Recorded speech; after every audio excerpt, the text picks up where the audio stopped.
আসসালামু আলাইকুম রহমতুল্লাহি ওবরকাতুহ।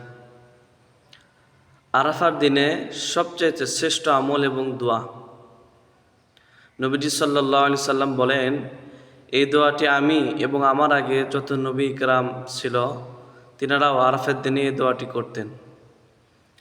দোয়াটি হলো, লা ইলাহা ইল্লাল্লাহু ওয়াহদাহু লা শারীকা লাহু লাহুল মুলকু ওয়া লাহুল হামদ ওয়া হুয়া আলা কুল্লি শাইইন কাদির।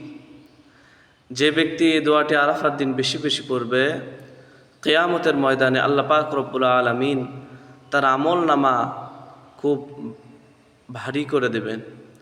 যে ব্যক্তি এই দোয়া বেশি বেশি পড়বে, আল্লাহ পাক রব্বুল আলামিন শয়তানের ওয়াসওয়াসা থেকে তাকে হেফাজত করবেন। আমিন।